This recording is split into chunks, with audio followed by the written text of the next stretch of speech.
السلام علیکم ورحمۃ اللہ تعالی وبرکاتہ. وعلیکم السلام. والسلام علی رسول اللہ اما بعد. اعوذ باللہ من الشیطان الرجیم. بسم اللہ الرحمن الرحیم. آخری ہے نا. وَإِنَّكَ لَعَلَىٰ خُلُقٍ عَظِيمٍ. صدق اللہ و صدق رسول. آئیے مرتبہ جھوم جھوم کر نبی اور آل نبی کی بارگاہ بےکس پناہ میں درود پاک پڑھنے کے سعادت حاصل کرنے. پڑھیے بابا سے بلند. اللہ رسول محمد صلی اللہ علیہ وسلم نحن عباد محمد صلی اللہ علیہ وسلم. رفیقان ملت اسلامیہ، اللہ رب العزت کلام بلیغ میں فرماتا ہے وَإِنَّكَ لَعَلَىٰ خُلُقٍ عَظِيمٍ.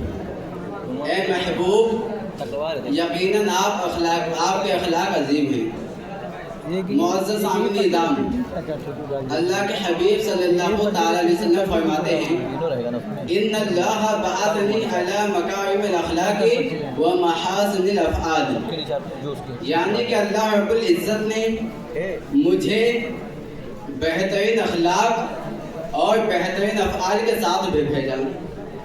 رفیقان ملت اسلامیہ، اللہ رب العزت نے اپنے حبیب صلی اللہ تعالی علیہ وسلم کو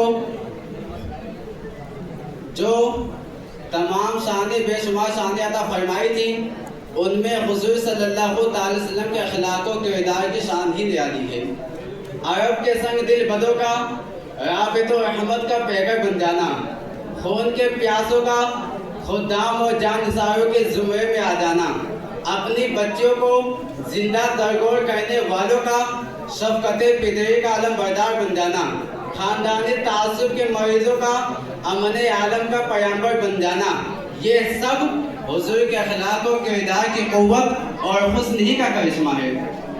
رفیقان ملت اسلامیہ، تاریخ عالم میں شاید ایسی مثال کہیں پہ بھی نہ مل سکے کہ کسی داعی نے اپنے دعوت کی صداقت کا ثبوت طلب کیے جانے پر اپنی ذات کو بطور دلیل پیش کیا ہو. لیکن جب حضور کائنات فخر موجودات حضور صلی اللہ تعالی علیہ وسلم نے کروڑوں بتوں کی پجاریوں کے سامنے نعرہ توحید بلند کیا تو اس نئی دعوت کا ثبوت، اس نئی دعوت کے صداقت کا ثبوت طلب کیے جانے پر آپ صلی اللہ تعالی علیہ وسلم نے اپنی ذات کو بطور دلیل پیش کر دیا.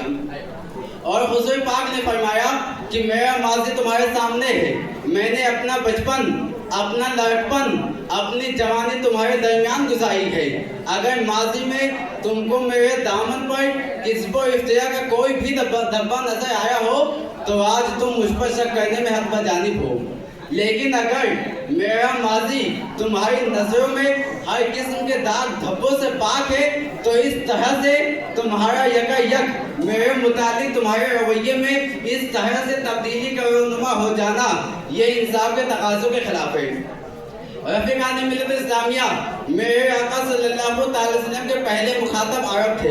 عرب اپنے آبا و اجداد سے ورثہ میں ملے ہوئے جن افکار و نظریات پہ یقین رکھتے تھے، ان کے متعلق ان کا تعصب اتنا شدید تھا کہ دنیا کی کوئی بھی طاقت ان کو ان افکار و نظریات سے منحرف کرنے میں کامیاب نہ ہو سکی تھی، اور نہ ہی کوئی لالچ ان کے سینوں سے ان افکار و نظریات کی محبت کو کم کر سکا تھا. معزز سامعین اعظام، یہود و نصارہ نے اپنے دور عروج میں ان کو اپنا ہمنما بنانے کے لیے بے شمار کوششیں کر ڈالی، اور تیزی کے ساتھ ساتھ ایران کے آتش پرست بھی ان کے نظریات و افکار میں تبدیلی لانے کے لیے کوششیں کرتے رہے. لیکن تاریخ عالم گواہ ہے کہ ان کو ان کوششوں میں پوری طرح سے ناکامی کا منہ دیکھنا پڑا. لیکن تاریخ شاہد ہے کہ نبی اکرم صلی اللہ تعالی علیہ وسلم نے 23 سال سے بھی کم عرصے میں ان تمام کے جاہلی بتوں کو، ان تمام جاہلوں کی عصبیت کی بتوں کو بھی پاس کر دیا اور چشم فلک نے یہ عجیب منظر بھی دیکھا کہ کل تک وہ لوگ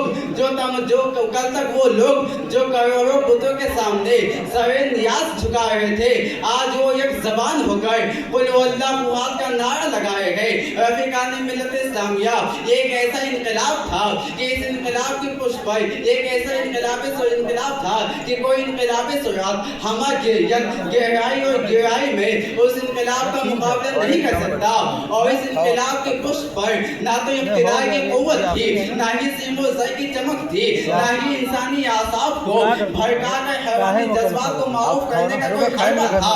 اس انقلاب کے پشت پر یا تو قرآن حکیم کے نورانی اور معجزانہ بیانات تھے، یا رسول اکرم صلی اللہ تعالی علیہ وسلم کی پاکیزہ اور شفاف سیرت تھی۔ عرب پہلے حضور کے بیانات کو سنتے، پہلے قرآن حکیم کے معجزانہ بیانات کو سنتے، پھر جب ان تعلیمات کو حضور اکرم صلی اللہ تعالی علیہ وسلم کے پہلو میں جلوہ گر دیکھتے تو ان کے جاہلی تعصب کے چٹان پاس ہو جاتی، ان کے جاہلی تعصب کے چٹان پاس ہو جاتی، اور ماضی کے تمام اندھیروں کو جھٹک کر صبح نو کی آغوش میں پناہ لیتے۔ رفیقان ملت اسلامیہ، عربوں نے حضور کی سیرت میں عدل و انصاف، ایفائے عہد، عدل و انصاف، عجز و انکسار، اور اپنوں کے ساتھ رحم دلی سے پیش آنا، اور جانب دشمنوں پر بھی حسن سلوک کو جب مجھے کمال پہ دیکھا تو دنیا کی کوئی بھی طاقت، کوئی بھی قوی دینی تعصب، ان کو حضور کے قدموں میں آکے اور حضور کے راہوں میں آکے اور قدموں میں دل بچھانے سے نہ روک سکا۔ حقیقت تو یہ ہے کہ اخلاق و کردار کی کوئی بھی قوت، اخلاق و کردار کی کوئی خوبی ایسی نہ تھی جو سیرت مصطفیٰ علیہ طیۃ والثناء میں نہ ہو۔ رفیقان ملت اسلامیہ، یہی وجہ ہے کہ عرب کے وہ معزز و مکرم لوگ جو کسی کے سامنے اپنے سر کو جھکا کے بات کرنا پسند نہیں کرتے، ایسے مکرم معزز لوگ حضور کے نام پہ اپنے سر کو جھکانے کی کیا، اپنے سر کو کٹانے کو بھی تیار ہیں، اپنی جان لٹانے کو بھی تیار ہیں، اور ہر میدان میں فدا کا بھی امی کہہ کے سامنے آتے ہیں۔ رفیقان ملت اسلامیہ، یہ سب حضور کے اخلاق و کردار کی قوت اور حسن ہی کا کرشمہ ہے۔ تبھی تو کیا خوب کہا ہے کہ سرکار کے حسن اخلاق کی اعجاز نمائی تو دیکھو، سرکار کے حسن اخلاق کی اعجاز نمائی تو دیکھو، وہ سر بھی پڑے گے قدموں میں جو جھک نہ سکے تلواروں سے۔